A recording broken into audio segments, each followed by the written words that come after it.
कि बगिया में घास उगाएं, कि मस्त होकर लेट जाएं तारों तले,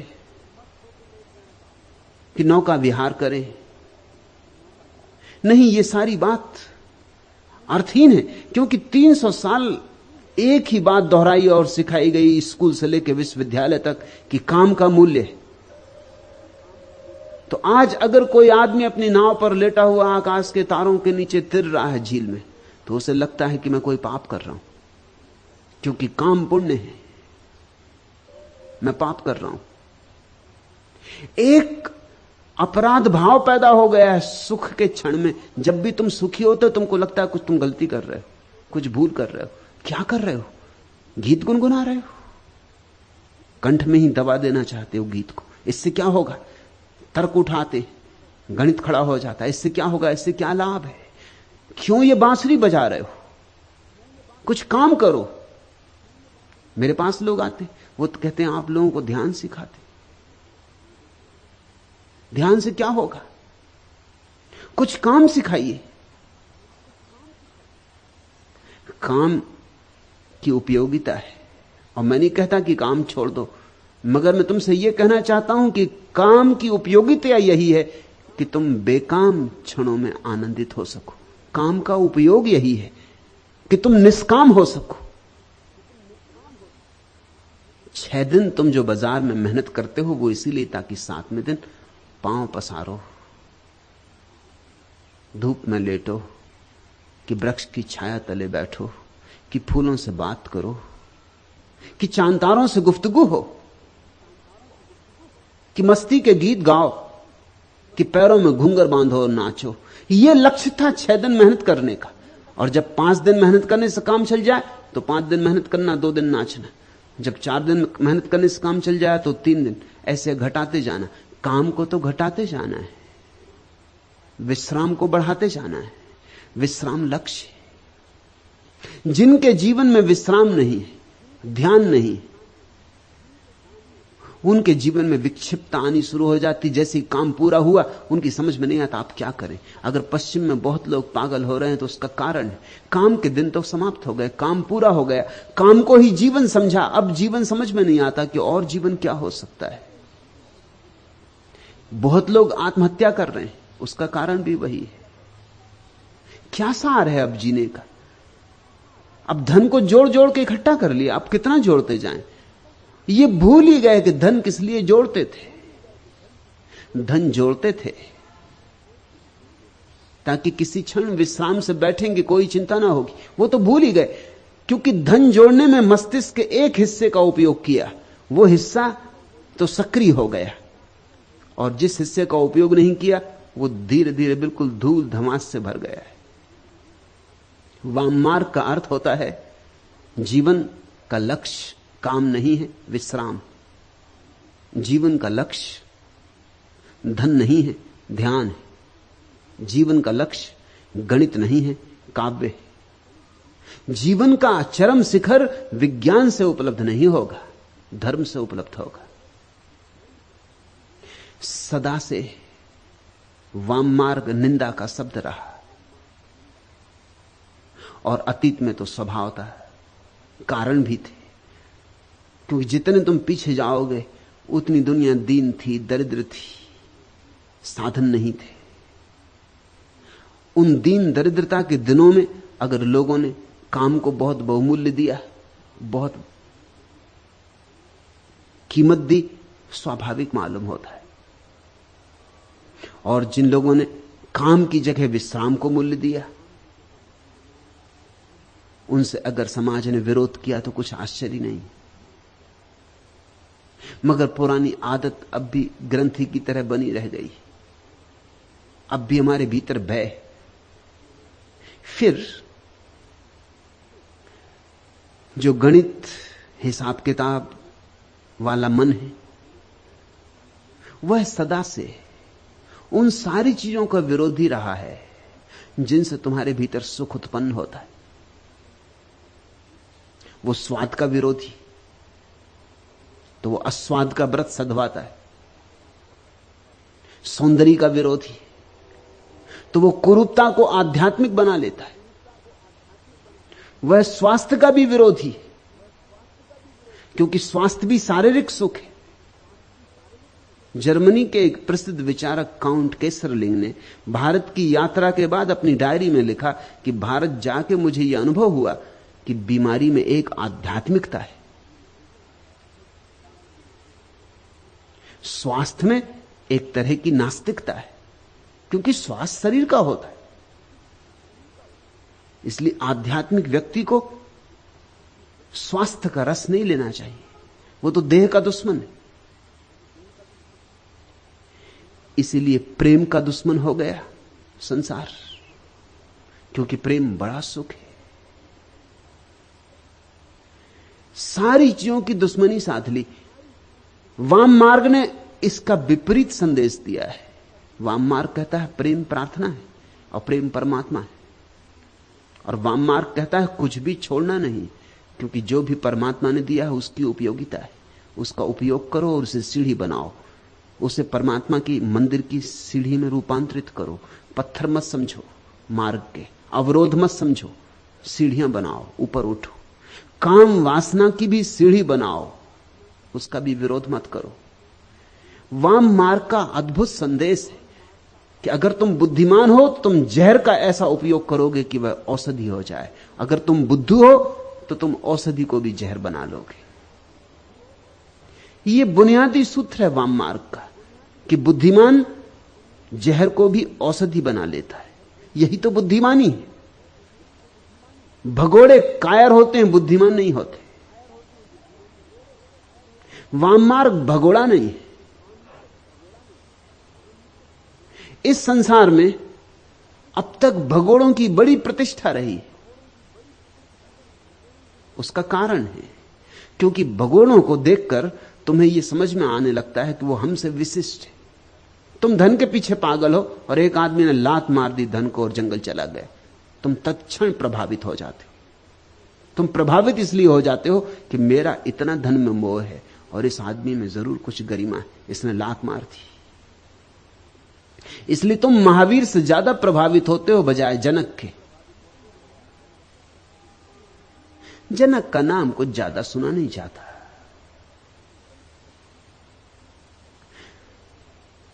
तुम बुद्ध से ज्यादा प्रभावित हो जाते हो क्योंकि वो राजमहल छोड़ के जाते। तुम कृष्ण की अगर प्रशंसा भी करते हो तो थोड़े दबे दबे कंठ से, थोड़े डरे डरे, थोड़े भयभीत। अगर लोग कृष्ण की प्रशंसा भी करते हैं तो गीता वाले कृष्ण की करते हैं। पूरे कृष्ण को स्वीकार करने की हिम्मत बहुत कम लोगों की, क्योंकि कृष्ण तो तुम्हारे जैसे ही मालूम पड़ते हैं, बल्कि तुमसे भी आगे बढ़े हुए।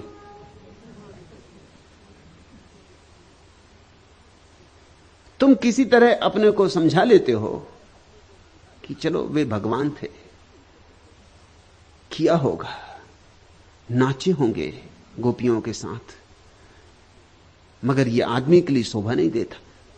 तुम शायद कृष्ण को भगवान कह के बच जाना चाहते हो। तुम एक बहाना खोजते हो। तुम्हारा चित्त तो गड़बड़ होने लगता है, तुम्हें बेचैनी होने लगती। मैं एक घर में मेहमान था, एक हिंदू परिवार में। संभ्रांत परिवार है, कुलीन परिवार है। कोई 10-12 साल पहले की बात। मेरी किताब संभोग से समाधि की ओर छपी थी। वे बड़े बेचैन थे। उन्होंने मुझसे कहा कि आप नाम कम से कम कोई और रखते थे।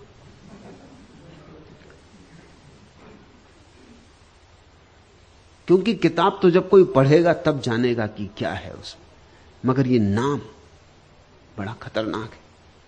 आप नाम कुछ और रखते थे। फिर जो पहला संस्करण था उस पर खजुराहो की मूर्तियों का चित्र छपा था कवर पर, और कहने लगे कि ये भी आपको क्या सूझा। अगर नाम भी ये था तो भी अगर बुद्ध को ध्यान की अवस्था में बैठा हुआ बताया होता कवर पर तो भी चल जाता। खजुराहो की मूर्तियां, किताब तो कोई पीछे पड़ेगा, ये सब देख के तो बड़ी बेचैनी हो जाएगी।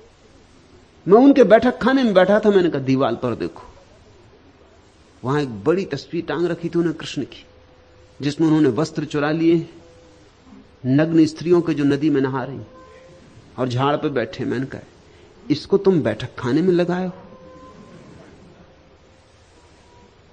उन्होंने ऊपर देखा, एक क्षण को तो रुक गए, शायद उन्होंने कभी इस तरह सोचा नहीं था।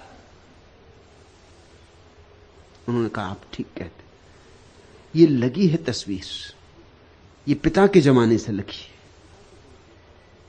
और कभी कभी मुझे संकोच होता भी है, लेकिन इस पर कोई ध्यान देता नहीं, क्योंकि भगवान है, वो ठीक कर रहे हैं, इसको हमने स्वीकार कर लिया है। मगर दोबारा जब मैं उनके घर गया, तस्वीर हट गई थी। मैंने उनसे पूछा क्या हुआ? उन्होंने कहा कि नहीं, जिस दिन से आपने इशारा किया मैं सचेत हो गया, फिर मुझे बड़ी बेचैनी होने लगी, फिर मैंने कहा इस तस्वीर को हटा ही देना उचित है, तो तस्वीर हटा दी। तुम्हारा कृष्ण का स्वीकार भी अधूरा अधूरा है। तुम कृष्ण में से बहुत सी बातें काट छांट कर डालना चाहोगे, तुम कृष्ण में संशोधन करने को सदा तत्पर हो। कृष्ण को लोग अपने अपने हिसाब से मानते हैं, जितना मान सकते उतना मान लेते, बाकी छोड़ देते।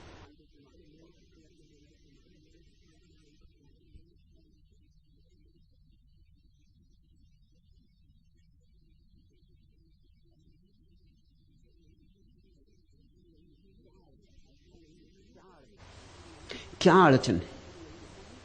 अड़चन यही है कि महावीर तो तुम्हें साफ अपने से विपरीत जाते मालूम पड़ते।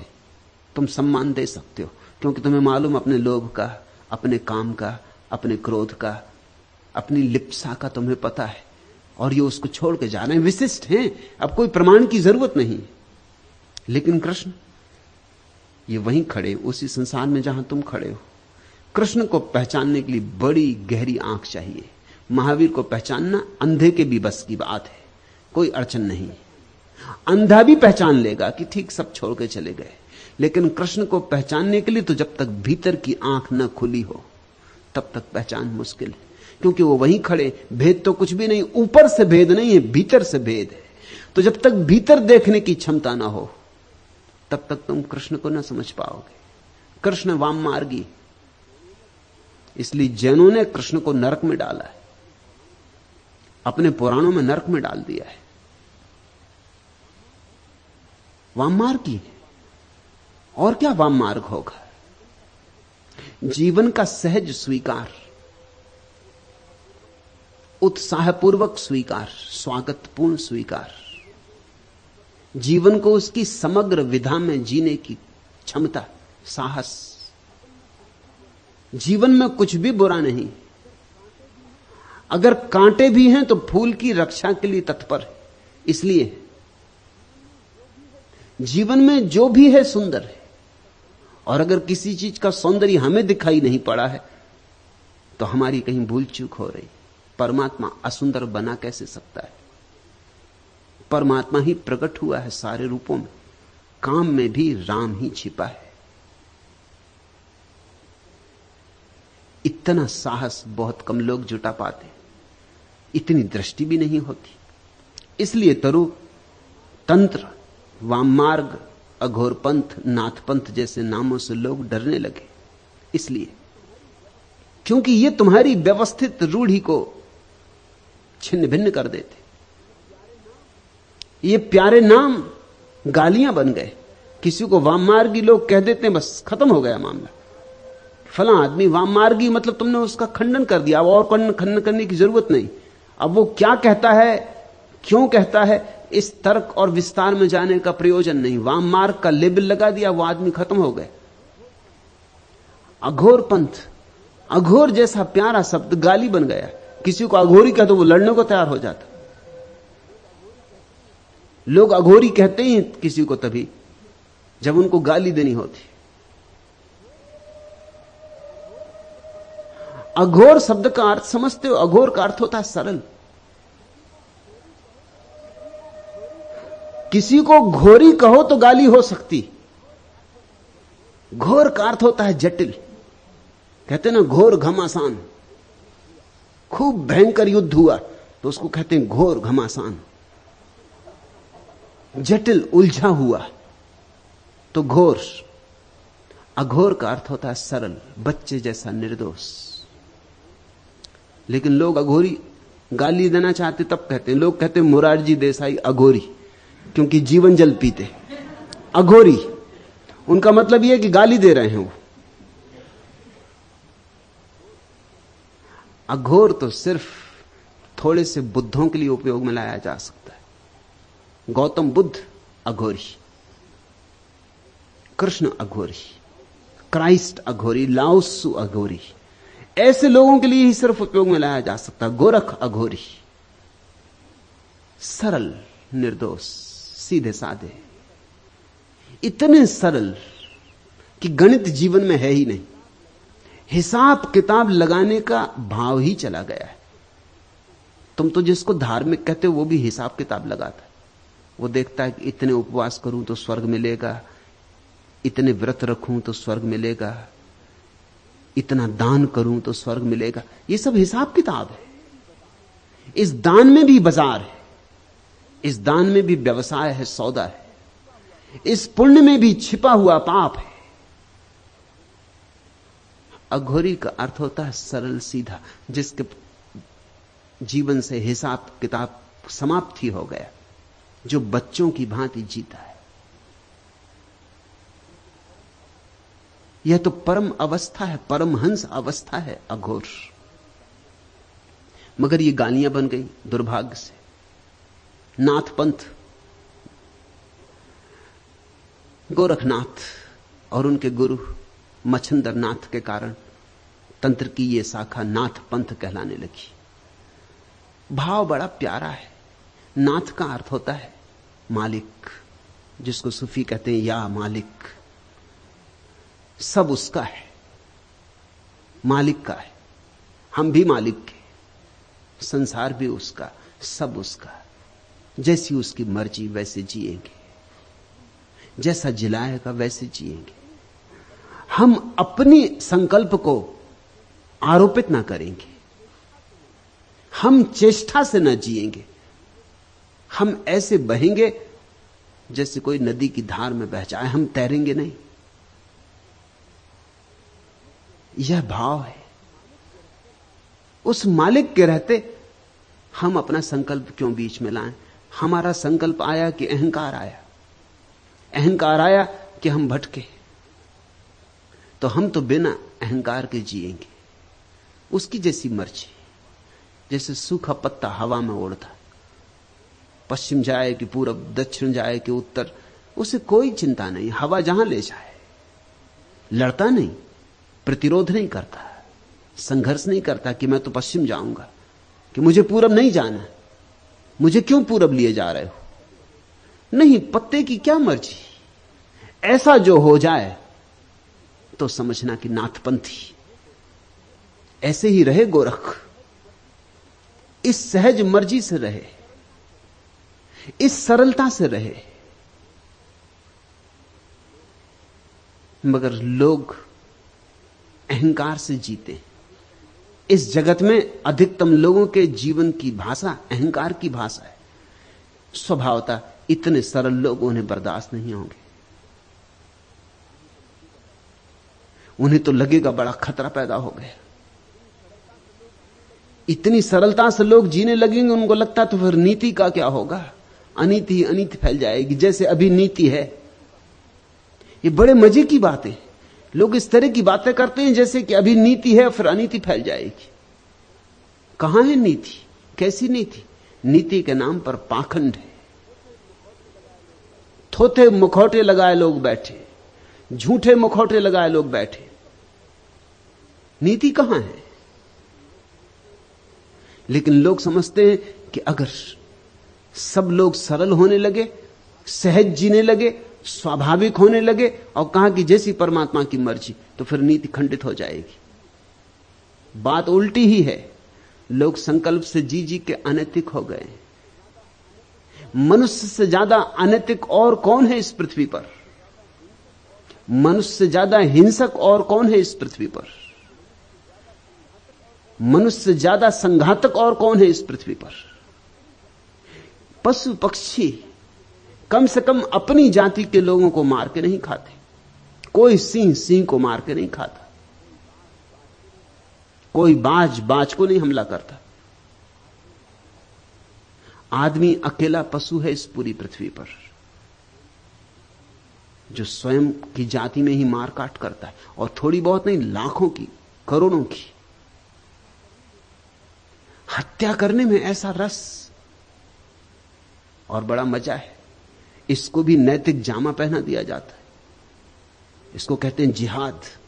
धर्मयुद्ध हो रहा है, धर्मयुद्ध हो रहा है तो फिर मारो, फिर कोई हर्जा नहीं। जितने मारे उतना ही लाभ है, जितने मारे उतना स्वर्ग निश्चित है। लोग जिहाद कर रहे हैं, धर्मयुद्ध कर रहे हैं सदियों से, एक दूसरे को काट रहे हैं परमात्मा के नाम पर। काटना है उन्हें, नाम कोई भी हो। कभी राजनीति के नाम पर काटते, कभी धर्म के नाम पर काटते, कभी सिद्धांत के नाम पर, कभी शास्त्र के नाम पर। ये सब बहाने, काटना लक्ष्य है। बिना काटे मन नहीं मानता। ये कैसा मनुष्य हमने पैदा किया है, ये कैसा रुग्ण चित्त मनुष्य हमने पैदा किया है। काम वासना से जल रहे हैं लोग, उनके भीतर काम वासना के सिवाय और कुछ भी नहीं भरा है, दबा दबा के बैठ गए। इसलिए जब भी कोई कहता है काम वासना को सहजता से स्वीकार करो, वह भी प्रभु की देन है, तो उनके भीतर बहुत घबराहट हो जाती, क्योंकि वो जानते हैं अगर उन्होंने सहजता से स्वीकार किया तो सब गड़बड़ हो जाएगा। वो इतना दबा के बैठ गए हैं कि करीब करीब एक ज्वालामुखी उनके नीचे जल रहा है। अब वो सहजता से कैसे स्वीकार करें? ऐसा ही समझो कि कोई आदमी जिंदगी भर उपवास करता रहा है, भूखा मरता रहा है, और तुम उससे कहो कि भाई भूख को सहज स्वीकार करो, जब भूख लगे तो भोजन कर लो, एकदम घबरा जाएगा। वो कहेगा अगर मैंने सहजता से स्वीकार किया तो मैं चौके से कभी बाहर निकलूंगा ही नहीं, क्योंकि मैं जानता हूं अपने को कि 24 घंटे में भोजन की ही सोचता हूं। उपवासी आदमी सोचते ही 24 घंटे भोजन की, तो फिर तो मैं निकल ही ना सकूंगा चौके से, फिर तो मुझे वहीं बैठा रहना पड़ेगा। हालांकि तुम हैरान होगे कि ये क्या कह रहे हो तुम, जो लोग भोजन करते हैं वो चौके में नहीं बैठे रहते 24 घंटे। मगर तुम उस आदमी की बात भी समझो, वो भी बेचारा ठीक कह रहा है। वो 24 घंटे भोजन की ही सोचता है। उपवास करने वाला सोचते ही भोजन की है। इसलिए मेरे जैसे व्यक्ति जब जीवन को सरल करने की बात करते हैं तो बड़ी बेचैनी फैल जाती, बड़ी घबराहट फैल जाती। यहां दमित प्रकार के लोग कभी कभी आ जाते, उनको बहुत घबराहट हो जाती, क्योंकि वो जानते अगर मैं जो कह रहा हूं वह ठीक है तो उनके भीतर दबे हुए रोग एकदम से प्रकट हो जाएंगे। जिंदगी भर दबाए रोग एकदम से प्रकट हो जाएंगे, वो विक्षिप्त हो जाएंगे, वो नहीं बर्दाश्त कर सकेंगे। इस घबराहट से बचने के लिए वो मेरे विपरीत हो जाते, मेरे विरोधी हो जाते। मेरे विरोधी होने में कारण मैं जो कह रहा हूं उसका सत्य इतना खतरनाक उन्हें मालूम होता है। खतरनाक इसलिए नहीं मालूम होता कि सत्य खतरनाक है, खतरनाक इसलिए मालूम होता है कि अब तक वे इतने असत्य में जिए, और अब उस असत्य को छोड़ने में बड़ी मुश्किल मालूम होती, और वो छूटेगा तो जीवन भर का जो बांध था वो टूट जाएगा। उनके जीवन में संयम नहीं है, संयम का सिर्फ थोथा आग्रह। जो आदमी वस्तुतः संयमी है, जिसने वस्तुतः जागृत होकर सम्यक रूपेण अपनी काम वासना का अतिक्रमण किया है, उसे कुछ भी अंतर ना पड़ेगा। उसे मेरी बात में जरा भी कुछ विरोध ना दिखाई पड़ेगा। जिसको मेरी बात में विरोध दिखाई पड़ता है वो केवल खबर दे रहा है अपने रुग्ण चित्त की, मगर वो सोचता है कि वो मेरे खिलाफ कुछ कह रहा है। फ्रायड के खिलाफ बड़ा प्रचार हुआ सारी दुनिया में, लेकिन फ्रायड जीवन के सीधे साधे सत्यों की बात कर रहा था। फ्रायड वाममार्गी, फ्रायड ने दबाए हुए मनोवेगों को पुनः गतिमान करो इसका संदेश दिया। सारी दुनिया में विरोध हुआ, सारे धर्मों ने विरोध किया। विरोध इसलिए किया कि तुम्हारे नीचे की जमीन खिसक गई। तुम सब गलत हो जाओगे अगर फ्राइड सही है। और यही उचित है कि तुम अपने को ही सही सिद्ध करते रहो, फिर तुम्हारी भीड़ है, भीड़ तुम्हारे साथ है। सत्य सदा अकेला है, असत्य बहुत प्राचीन है, भीड़ उनके साथ राजी है। भीड़ ने इतने दिन तक उनके साथ दिया है। भीड़ की सारी न्यस्त स्वार्थ की व्यवस्था उनसे जुड़ गई है। तुम एकदम घबरा जाते हो, तुम एकदम भयभीत हो जाते हो। अपने भय से, अपनी घबराहट से तुम विरोध करने लग जाते हो। लेकिन सत्य ऐसे हारता नहीं, सत्य बार बार लौट आता है। वाम मार्ग लौट लौट के आता रहेगा। तंत्र की बार बार घोषणा होगी जब तक कि मनुष्य सहज नहीं हो जाता। जिस दिन मनुष्य सहज हो जाएगा उस दिन तंत्र की कोई जरूरत न रह जाएगी। तंत्र सिर्फ औषधि है। वाम मार्ग, वो जो उल्टे चल पड़े हैं लोग, उनको रास्ते पे लाने के लिए सिर्फ एक उपाय है। जो रास्ते पे आ गया वो ना तो दाएं का होता ना बाएं का होता, दाएं बाएं दोनों उसके होते, वो किसी का नहीं होता। उसकी अवस्था अतिक्रमण की होती, वो दोनों के पार चला गया होता है। पूछा तूने तंत्र, वाम मार्ग, अघोरपंथ, नाथपंथ जैसे नामों से लोग क्यों डरते? डरने का कारण है तुम इतनी बारूद लिए बैठे हो अपने भीतर की जरा सी चिंगारी सत्य की जाएगी, विस्फोट हो जाएगा। तुम चिंगारी से डरोगे नहीं तो क्या करोगे? जब तुम अपनी बारूद को गिराने को राजी हो जाओगे तब तुम्हें चिंगारी से कोई भय न रह जाएगा। तुम डरते उसी बात से हो जिस बात से तुम्हारे भीतर बेचैनी पैदा होती, और सत्य बड़ा बेचैन करता है। अगर असत्य के साथ आग्रह पूर्वक संबंध बना लिए हो, अगर असत्य के साथ भांवर डाल ली है, तो सत्य बहुत बेचैन करता है। मुल्ला नसरुद्दीन की शादी हुई तो जैसा मुसलमानों में रिवाज है, सुहागरात पत्नी ने मुल्ला के सामने अपना घूंघट उठाया, बुर्का उठाया। मुल्ला ने पहले दफे पत्नी देखी, पहले तो देखी नहीं थी। एकदम निराश होकर रह गया। इससे ज्यादा बदशक्ल स्त्री उसने जीवन में देखी नहीं थी। रिवाज के अनुसार पत्नी ने पूछा कि मैं किस किस के सामने बुर्का उघाड़ सकती हूं? तो मुल्ला ने कहा तू किसी के सामने उघाड़, बस मेरे सामने मत उघाड़। दुनिया भर के सामने उघाड़, तुझे जिसके सामने उघाड़ना हो उघाड़, मेरे सामने भर मत उघाड़ना। अब ये बुर्का पड़ा ही रहे तो अच्छा। ये जो कुरूपता है, इससे घबराहट पैदा होती। तुम अपने पर बुर्का डाले हो, तुम उघाड़ते नहीं। जो भी तुम्हारे बुर्के उघाड़ देता है, तुम्हारी गंदगी दिखा देता, उससे ही तुम नाराज हो जाते हो। जो भी तुम्हारे भीतर का कूड़ा करकट दिखा देता है, उससे ही तुम नाराज हो जाते हो। और सदगुरु को दिखाना ही होगा तुम्हारे भीतर का कूड़ा करकट, क्योंकि देखोगे नहीं तो उससे मुक्त कैसे होगे?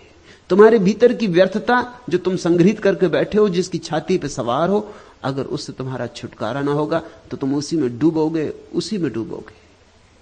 वही तुम्हें डुबाने का कारण हो जाए। तुमने छाती पे पत्थर बांध रखे, उन पत्थरों को हटाना ही होगा। हालांकि तुम सोचते हो वो पारस पत्थर है, वही तुम्हें डुबा रहे हैं। जब भी सत्य की नवीन उद्घोषणा होती है तो असत्य ने जो इतने जाल फैला रखे, सब तरफ बेचैनी की लहर हो जाती। सत्य की गर्दन काट दो, सत्य को जहर पिला दो, सत्य की वाणी बंद कर दो, इसकी सब तरह की चेष्टाएं शुरू हो जाती। और इसमें नाराज होने की कोई बात नहीं, यह बिल्कुल स्वाभाविक है।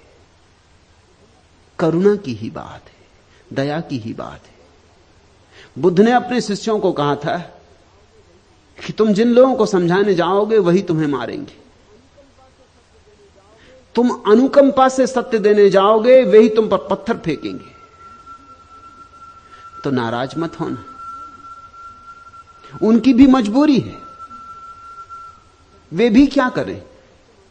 सदियों सदियों तक उन्होंने जो सत्य माना था तुम उसे तोड़ने आ गए, तुम उनका भवन हिलाने लगे। इसी भवन को उन्होंने अपनी सुरक्षा समझा था, तुम उनकी दीवारें गिराने लगे, तुम उनके बुरके उठा के उनकी कुरूपता दिखाने लगे। वो नाराज होंगे। एक शिष्य जाता था पूर्ण यात्रा पर बुद्ध का संदेश लेकर। बुद्ध ने पूछा, तू कहां जाएगा? बिहार का एक हिस्सा था सूखा। उसने कहा कि सूखा अब तक कोई भिक्षु नहीं गया, मैं वहां जाऊंगा। बुद्ध ने कहा, वहां तू न जा तो अच्छा, उस इलाके के लोग बड़े खतरनाक हैं, इसलिए अब तक कोई भिक्षु वहां गया नहीं। वे तुझे गालियां देंगे तो तुझे क्या होगा?